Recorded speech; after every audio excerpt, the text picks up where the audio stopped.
Now, I did make the bold claim there was going to be no pickups when it came to December, but it's me, and you know, collector, gamer, what am I going to do? But also, I'm going to be talking about YouTuber of the Year. It's a competition that's been running for over 10 years, and this year, well, you have the opportunity to vote for this guy for YouTuber of the Year.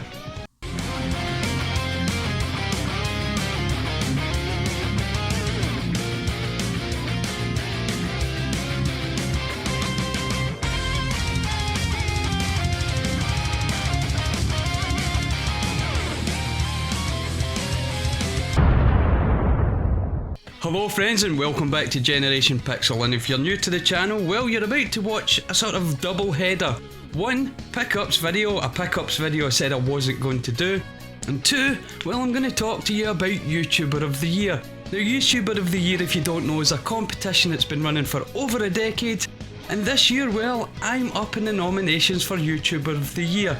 Now, it's nothing fancy, the title, it just means for the next year, or hopefully next year, I'll be able to host YouTuber of the Month.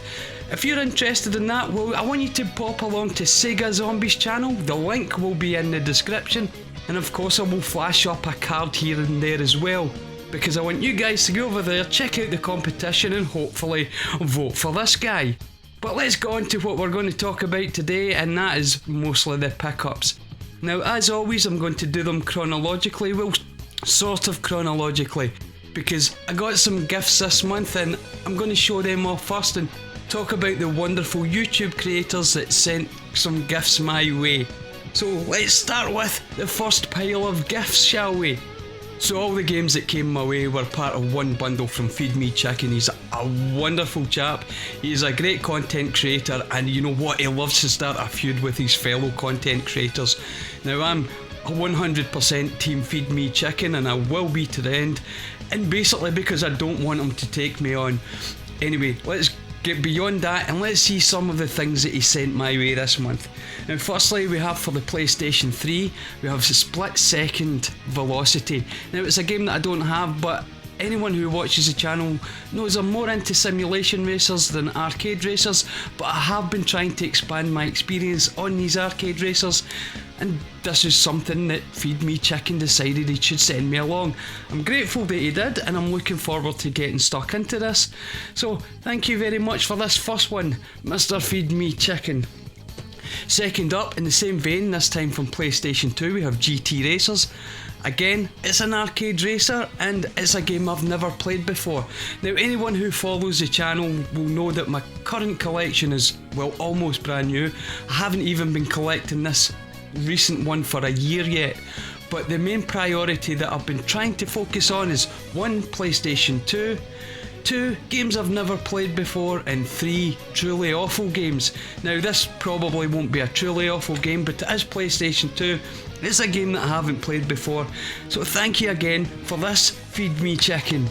Next, he sent along Midnight Club 3 Dub Edition, a Rockstar game, and obviously a PlayStation 2 game, so we're hitting 2 games now from the PlayStation 2 era that I haven't played. It's an arcade racer again, and it's not going to be a bad one, I doubt it, not being a Rockstar game, so at least 2 out of 3 is not too bad, Mr. Feed Me Chicken.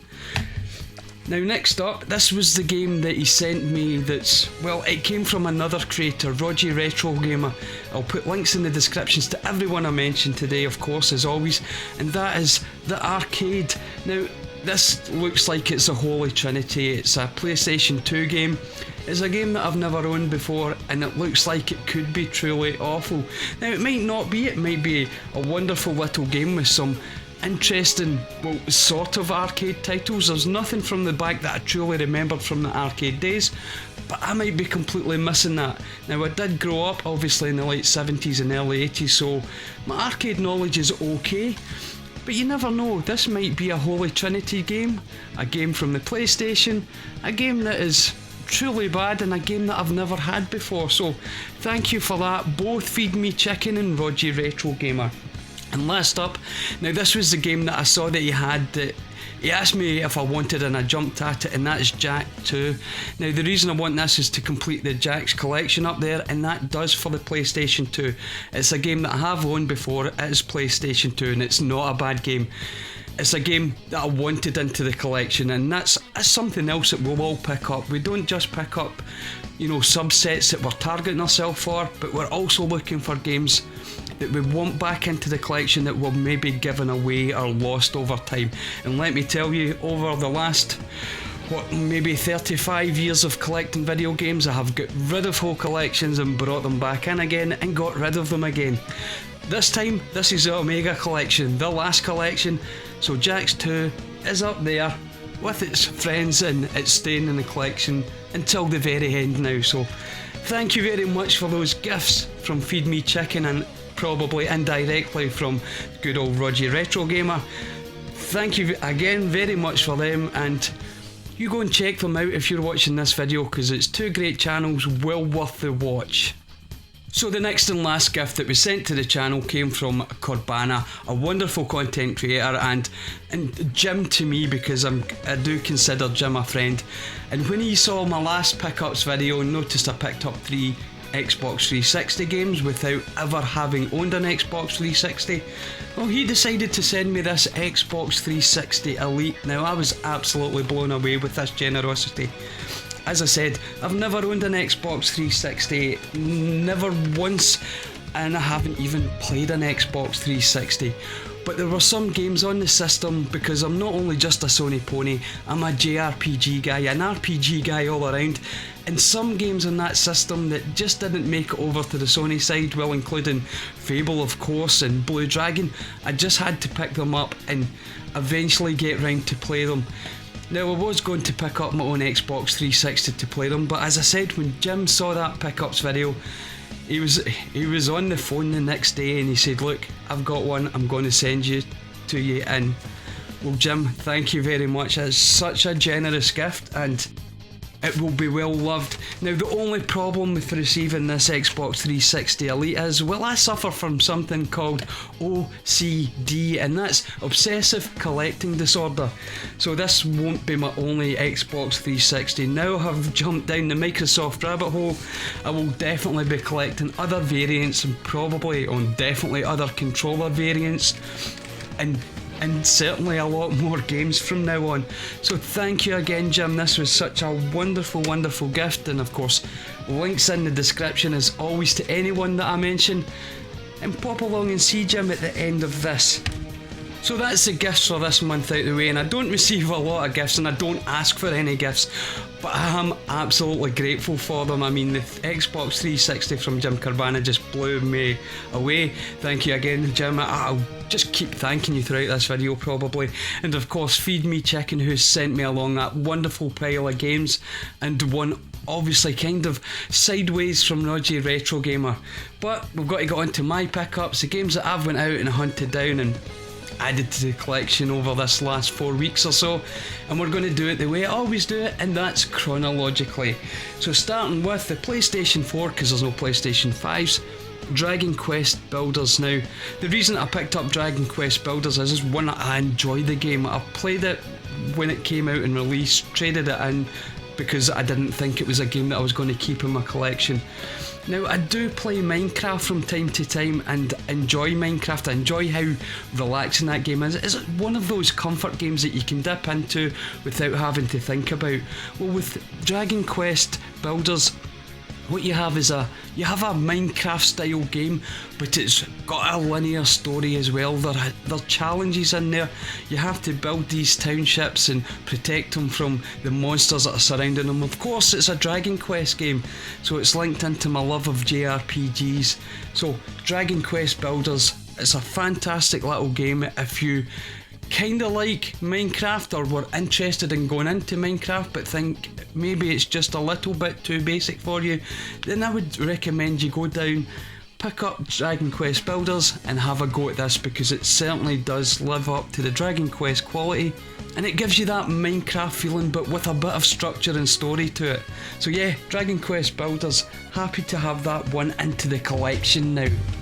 Next up, well, we have a game that absolutely knocked my socks off. My jaw hit the floor after playing this, and that is Yakuza Like a Dragon.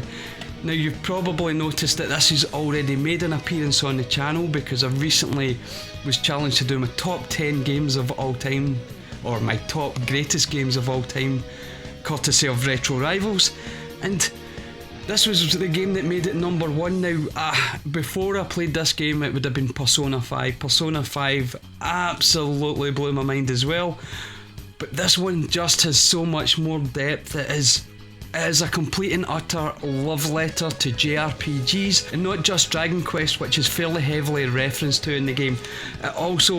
It touches on Pokemon and Final Fantasy. It would take you by surprise. So if you're an RPG fan and you haven't played Like a Dragon, then you definitely need to get this one on your list. It's not a terribly expensive game at the moment. It probably will rise in price, because I believe it's going to be a game that people love and cherish.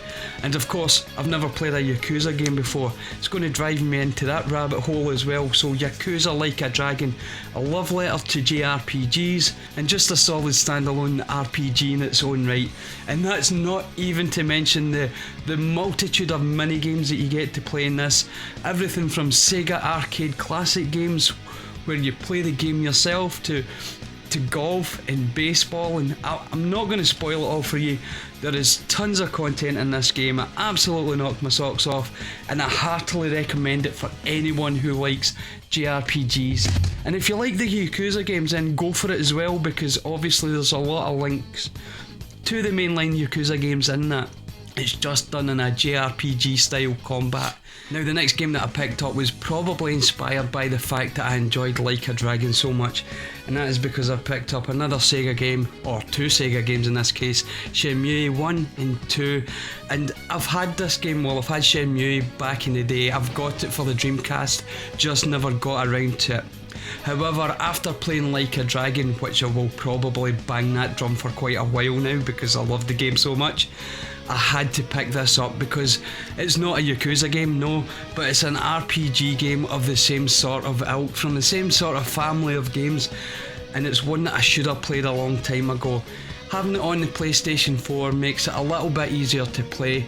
It certainly makes it a lot easier for gameplay recording. So yeah, I'm going to get stuck into Shenmue 1 and 2, and then hopefully move on to 3. I don't know, I'll see how I feel about the first two, and I might even look at reviews on 3 before I delve down the complete rabbit hole. But Shenmue 1 and 2, well, I couldn't resist but pick them up. I mean, Sega people. Now, next up, we're in the same generation. We're still in the PlayStation 4 generation, we're just not in PlayStation.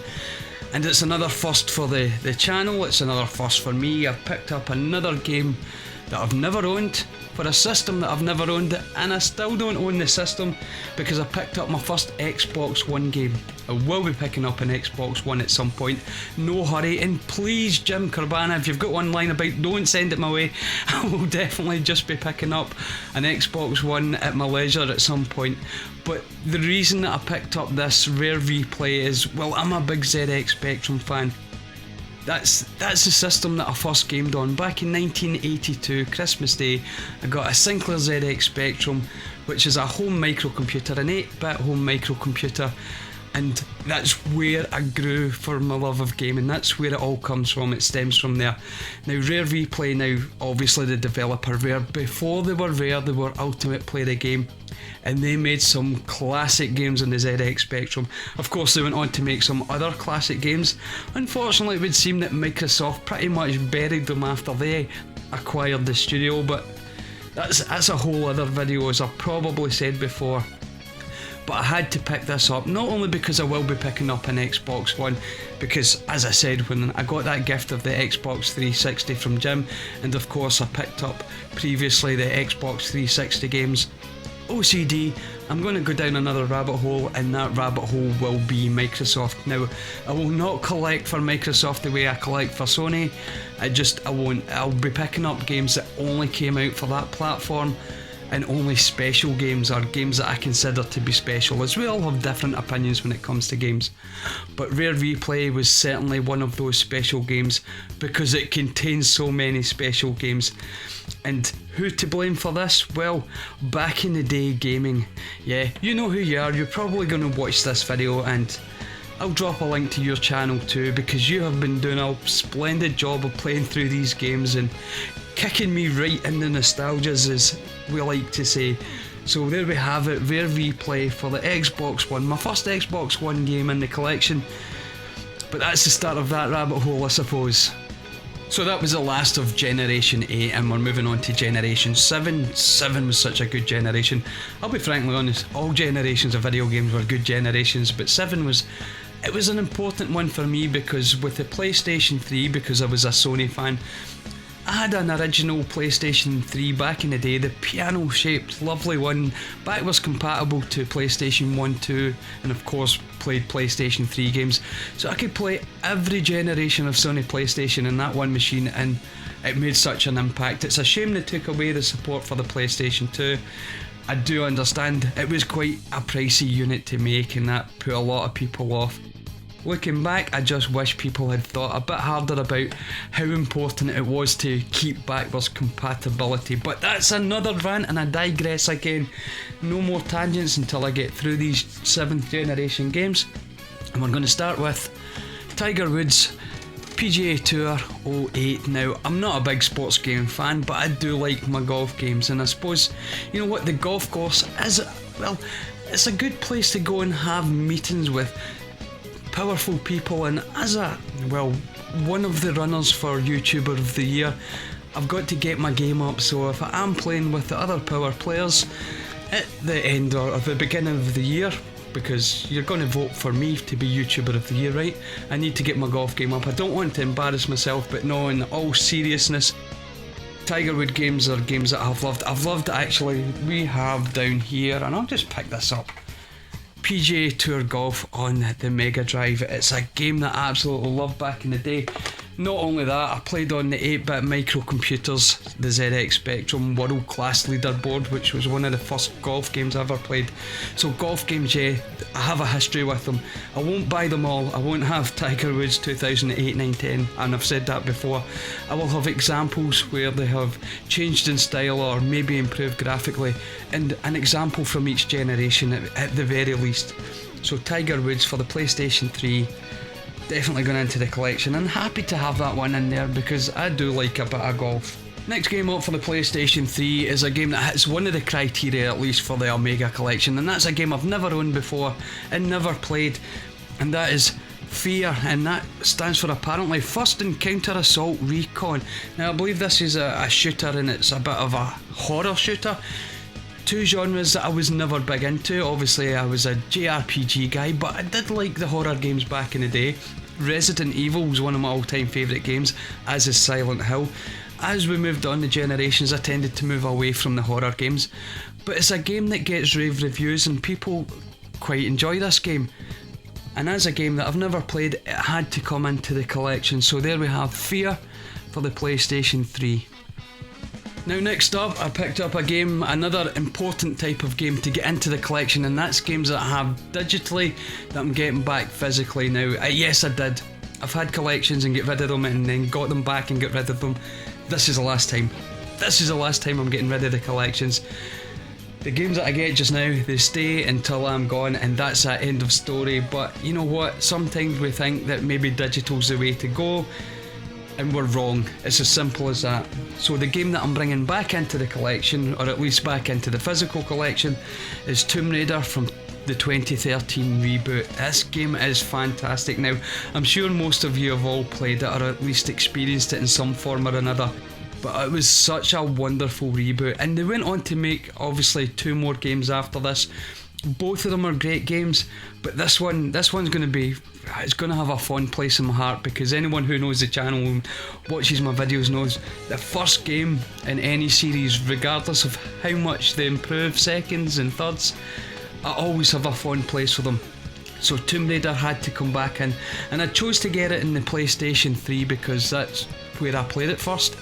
I know you can get it on the PlayStation 4 because obviously I play it on the PlayStation 4 digitally, but for the collection, the physical collection, I thought, you know what, we'll stick with the PlayStation 3, and that's how we'll have this game in. Tomb Raider 2013, fantastic, get it played if you haven't. Now the last game that I bought for the PlayStation 3 is a collection game, and I do love a good collection disc. I have plenty up there for PlayStation 2 and PlayStation 3, and this is quite an important collection, well, important for me, and I'm sure a lot of people would agree, because I picked up the Metal Gear Solid Legacy Collection. Now it does have a lot of the Metal Gear Solid games on it. It did originally come with DLC codes for Metal Gear Solid and special missions. You can't play them, but you can play the rest.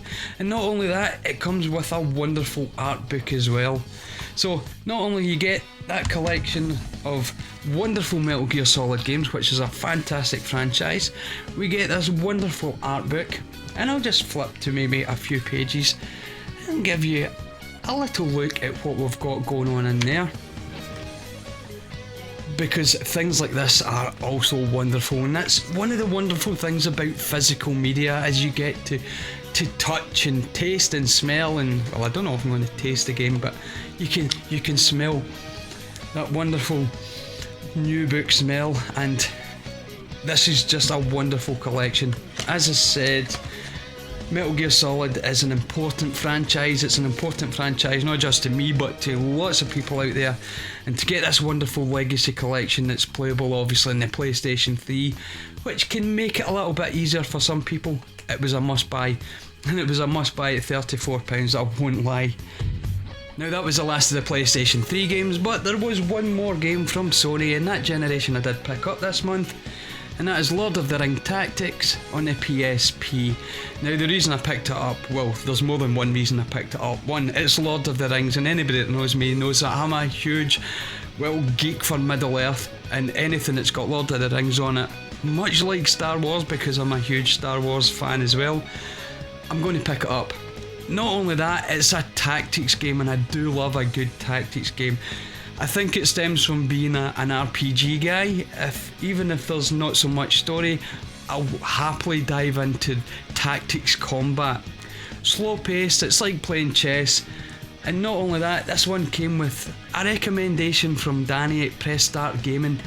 And if it's good enough for Danny, it's good enough to have Lord of the Rings on the title, and it's a tactics game, it's a winner for me. So Lord of the Rings Tactics on the PSP.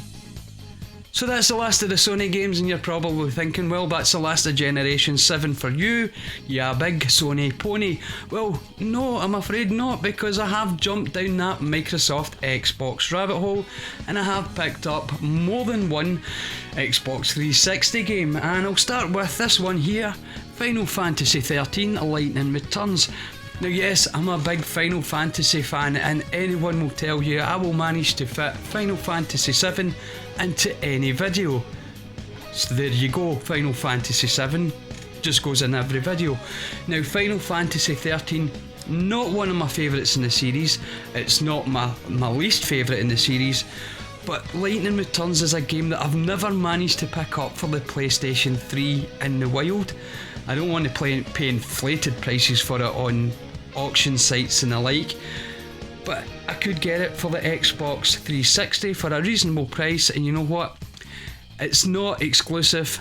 Once I get the PlayStation 3 version, this will probably move on, so I'm going to consider it a placeholder for the PlayStation 3 version for the moment. You never know, I might double dip on Final Fantasy games, I might even double dip on Star Wars and Lord of the Ring games too, but that's a journey for another day. But at the moment, yeah, I've picked up Lightning Returns Final Fantasy 13 for the Xbox 360, most likely a placeholder for the PlayStation 3 version when I can get it for a price that I'm happy with.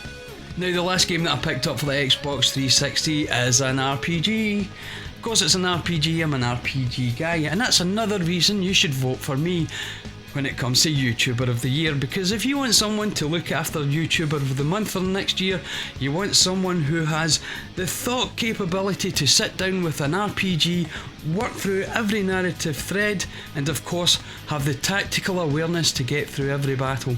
Anyway, let's move on to the RPG that I picked up for the Xbox 360, and that's Fable 3. Now, I didn't pick this up in the wild. This was offered to me in a deal from another YouTube content creator, and that YouTube content creator is none other than Liam, or RetroRam88, and what a fantastic guy he is, and what a wonderfully unique channel. Now, not only did I buy this from him, I also bought another Xbox 360. Now, I'm not going to go into prices because he did give me what we would call mate rates, and I don't want everyone, knocking on his door asking for similar deals. No, he offered me this game and an Xbox 360 Slim, which is going to be my daily driver. I don't want to put the Elite through its paces because, obviously, being the older machine, I want it in my collection, I want it working, I want to be able to turn that Elite on whenever I want to just showcase it. Whereas the Xbox 360 Slim, it's a more robust and newer model, and that will be my daily driver for playing the games. And along with that, I got this, so I might throw in some footage of the Slim, but everyone's seen an Xbox 360 Slim. But I also got this, and that is Fable 3 to add to the Fable journey. So that was the end of Generation 7, and we're moving on to Generation 6, and we do love Generation 6 here because, as you can see from the wall of PlayStation 2 there, it was a generation that I absolutely dived headfirst into gaming. And to start with my pickups in Generation 2, we have Area 51. Now, this was a game that I know nothing about, but it was another channel, another YouTube creator that pointed me in the direction. It was Bill over at the Betty Horde clinic, and he just raved about this. And anyone who raves about a PlayStation 2 game is going to catch my attention. If it's a game that I've never played before, it's going to catch my attention yet again. And is it a bad game? Probably not. He did seem to like it, he enjoyed the gameplay, and I haven't heard too many bad things about it. So it's 2 out of 3 of the criteria for definitely buying for the Omega collection, and that's worth picking up, especially since it comes with Bill's seal of approval. So that's Area 51 for the PlayStation 2. Next up was a game that I just happened to stumble on. It was there out in the wild, had to pick it up, and I had to pick it up because it was Star Wars, and it's Star Wars The Clone Wars on the PlayStation 2.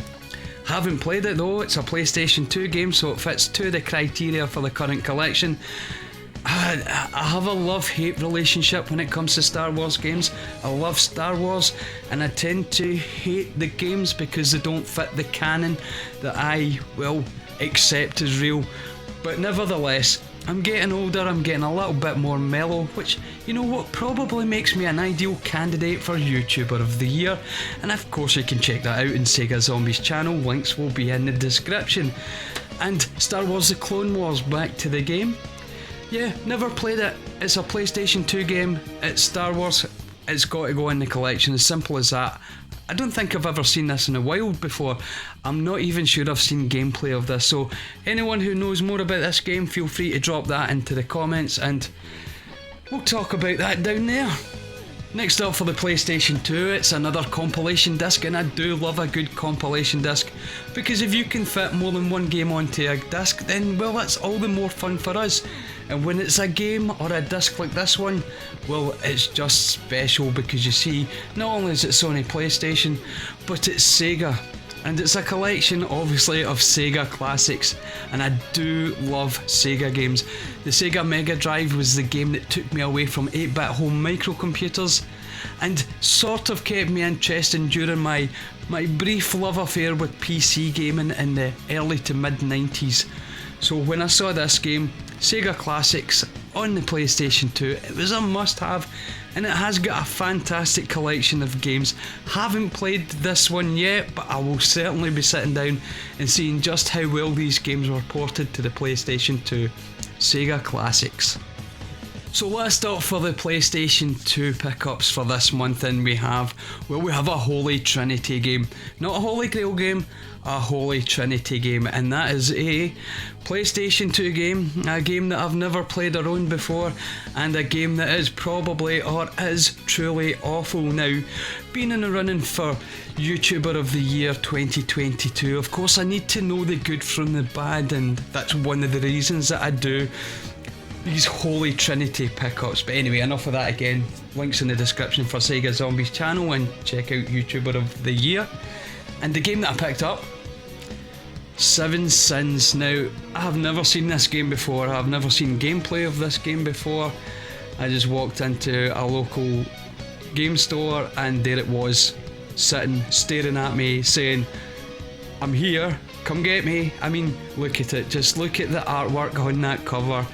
And of course, we need a good look at the back in this one as well. As I said, I haven't played it and I haven't played it yet. I will be playing this as soon as possible. If I think the gameplay is suitably bad enough for a video, then you may be seeing some of this in the future, because I do like to do my Too Hot for YouTube videos, and I'm hoping that this one will make it on. As I said, I don't know anything about it. If you've played this, then drop that down in the comments. Let me know just how bad or how badly good it is. I mean, let me know. I don't know at the moment, but I'm going to find out soon, and that is Seven Sins on the PlayStation 2. Okay, so that's the end of PlayStation 2, and you're probably thinking, well, that's the Sony pony done with this generation. But no, remind yourself that I've jumped down a certain rabbit hole, and that rabbit hole includes another console in this particular generation, and that was Xbox. Now, I won't call it the OG Xbox or whatever, or even original Xbox. It's the Xbox. It's like the PlayStation is the PlayStation. The PlayStation 2 is the PlayStation 2. Well, games for this machine, it was the Xbox, and that's what I'll call it. Anyway, getting away from that particular rant, I picked up Far Cry Instincts. Now, the reason obviously I picked it up for the Xbox is it's Xbox only, as we all know, and it's the only way to play the game. I fell in love with the Far Cry games when it came to Far Cry 5. That was the first experience I had with it, and I fell in love with the series because I went back and played the earlier ones, or the earlier ones that I could get my hands on anyway, and of course jumped straight into 6 when it came out, and I have thoroughly enjoyed them all. I want to play what I can of them all, which will include me having to put together a mid-2000s PC to play the original Far Cry game. Well, I think so anyway. I do have a modern PC down there that's fairly up to date. I'll see if I can get a copy of the game running on that, but at the moment I'm looking anyway to build another PC, because you can't have too many PCs, let me tell you. But away from all that, of course, Far Cry Instincts, I'm going to be playing it on an original Xbox, or an original Xbox game, and I can't wait to get this one off the old to-do list.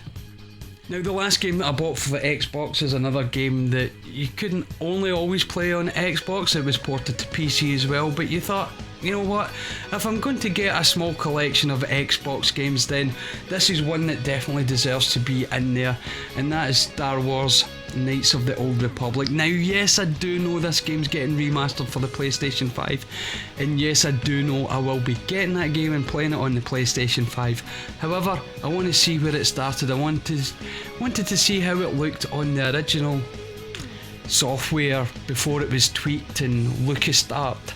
I mean, don't get me wrong, I do like things getting upgraded from time to time, and sometimes they do a good job and make things easier to play, more accessible and what have you, but it's nice just sometimes to see something in its original form. So for the Xbox, I've picked up Star Wars Knights of the Old Republic, KOTOR as it's more lovingly called, and I'm looking forward to digging into that one soon.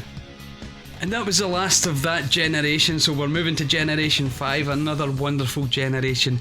It was a generation that got me into console gaming away from PC gaming, and well, it forged my path through gaming history from then on, and of course that was Sony. And the game, and only game that I picked up for the PlayStation, is Micro Machines V3. Now, this game, I have so much nostalgia for this game. Again, I only picked this up, I didn't go out hunting for it, I wasn't chasing bids on eBay, I just saw it out there in the wild, picked it up, it was a very reasonable price, it was £4. Not going to complain at that, and not going to complain for the fact it was a game that me and my friends played to absolute death back in the day. And you know what, it teaches you to be a winner, and it's important to be a winner if, you know, you're up for YouTuber of the Year. So check out Sega Zombies channel, check the YouTuber of the Month, YouTuber of the Year edition, and vote for Generation Pixel. Anyway, I digress again, but that was Micro Machines. What a wonderful game. And the last game, yes, we're on to the very last game, and we're going back a generation again. This is the oldest game that I've picked up this month, and that is Desert Strike on the Sega Mega Drive, or the Genesis if you're from across the pond. And I know a lot of people from across the pond happen to watch this channel, don't know why. Maybe it's because it's likely that I could be YouTuber of the year 2022. Anyway, again, I'm going to digress away from that nonsense. And Desert Strike, it was one of the early games that I had for the Mega Drive. I got the Mega Drive back in 91 after seeing Sonic the Hedgehog, which absolutely blew my mind. And this was one of the games that I picked up and played to death back then. I mean, anyone who had a Mega Drive or Genesis would have played this more than likely, and went on to play the rest of the collection, the Urban Strike, and I don't even remember what the other strikes were, but this one that's so ingrained into my memory. Do love playing it, and I'm not going to have a huge Mega Drive collection. I'm just going to have a collection of Mega Drive games that mean something to me, and mostly they're only going to be boxed as well, boxed and complete where possible. I do have a couple of loose ones, but that's stuff that I picked up that I might just move on anyway. But there you go, the last game, Desert Strike for the Mega Drive. So there you go, my friends, that was my game pickups from the last 4 to 6 weeks. And yes, I did say I wasn't going to be picking up any more games because, you know, Christmas and the holiday period. But you know what, if it's something shiny, I'm going to pick it up. It's as simple as that. Now, before I go, I want to talk more about YouTuber of the Year and YouTuber of the Month. Now, for anyone who really doesn't know, YouTuber of the Month is a wonderful competition. It's been running for over 10 years now, and it shines a light on new and small YouTube gaming creators, content creators like myself. I won in March, and I am so humbled by how many people come out and voted for me, especially back then because that was even earlier in my channel, but voted for me as YouTuber of the Month in March. Now, as I said, this is a competition that's been running for a long time. It's got a lot of established rules and it does a lot of good in the community. What I want to say is though that if you vote for me and YouTuber of the Year, which the links will be in the description, I will be making some modifications to the rules. Now, they won't be big modifications, they're going to be tweaks, they're going to be little bits here and there that are going to help the competition be a little bit more what it should be. I'm not saying last year was a bad competition, not at all. Scott, Sega Zombie, fantastic job, and I tell you what, it's a tough job too, because looking into it, obviously as I've looked into it because I want to take on that hosting role next year, I realise how much work that you have to put into YouTuber of the Month to keep it going, to keep on top of it, to make sure everything's fair and running properly. Now, I want to put in some new rules, and that's one of the advantages of being the winner of YouTuber of the Year. The title's wonderful, YouTuber of the Year, but it's the running, the hosting of YouTuber of the Month. That's the important thing. Now, I obviously believe I can run and host the competition. I believe the expertise and I have the time and the knowledge to do everything that I need to do to have that competition run from January through to December and then pass the torch on to someone else. Now, what I really want to talk about is the rule changes. As YouTuber of the Year, as the new host, you get the opportunity to change or tweak the rules. Now, there's 3 rules to YouTuber of the Month. 1, you have to be below 1,000 subs. 2, you have to be a gaming channel. And not only a gaming channel, you have to be an active gaming channel. And 3, well, you have to have an on-screen personality. Sorry, not personality, an on-screen presence. What rules do I want to change and what do I want to tweak? Well, it's quite simple. When it comes to the nominations, this is the biggest thing. When you win YouTuber of the Month, you get to nominate the 5 next nominations. You make the next 5 nominations from the next 5 channels that will go forward to be voted as YouTuber of the Month for that next month. Now, for me, I have spoke to a few people. I have spoke to obviously Scott, Sega Zombie. I have reached out to Pete from On a Retro Tip, not in great depth, but just to test the waters of some of the things that I was feeling and thinking about. And of course, all of you guys out there watching this, I'm reaching out to you just now because my plan is that when it comes to the nominations, you're going to get the 5. It was suggested by several people that the host gets 1 nomination, and that was to make the nominations more diverse, and in case the channel who was nominated comes from a small tight community and hasn't got much of any experience out with that community, which means all the nominations are from the same place and that cycle continues. Now, YouTuber of the Month is not about winning YouTuber of the Month or winning YouTuber of the Year. It's about bringing new channels and small channels to the attention of the gaming YouTube community at large, and it is something that, well, it worked a treat for my channel. I'm not gonna lie, I can't imagine where I would be just now if it wasn't for YouTuber of the Month. And it did. It brought my channel, it brought Generation Pixel under a spotlight, and so many more people got to see the channel, interact with me, and I got to meet them and their channels and interact with them. And that's what it's about. So the biggest thing that I want to change is the nomination structure. I won't be taking a nomination away from the winner. No, if you win YouTuber of the Month, you get 5 nominations. However, they will be split. There will be rules to these nominations. Your first 3 will be channels below 500 subs. That's what I want it to be.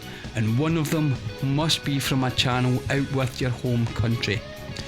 And that's not a bad thing, because I'm not forcing you into picking a channel that you don't know. I'm forcing you to go out and experience new channels and get to know new people in the community.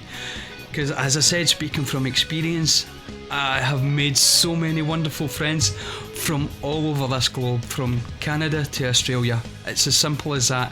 And I want this competition, and that's what this competition is about. It's about, finding the community and bringing it together.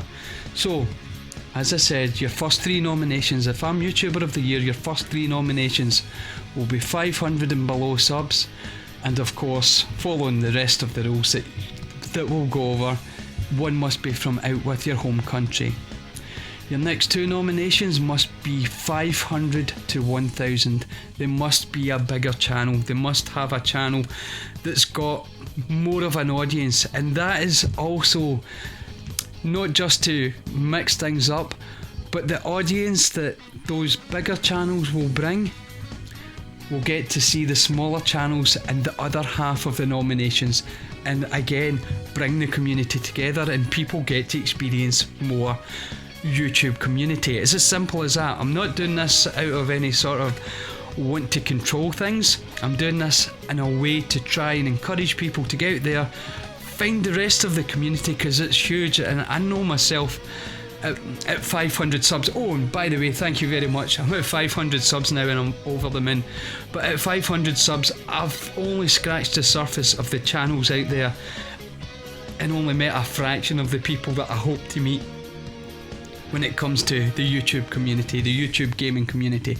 So yes, second stage of your nominations will be 500 to 1000, so a bigger channel from the small and new YouTube channels, and one of them must be from out with your home country. And again, that's just to expand your horizons, open your eyes to a wider world, because trust me, and a lot of people watching this will know that anyway, that the gaming YouTube community is huge and global, and we'll never get around everyone, but we want to get around as many people as possible. It's as simple as that. Now, that's nominations. You'll get 5 nominations, they'll be split like that, and that's the biggest change I'm going to make. Now, the 3 rules as they are just now is you have to have a channel 1000 below.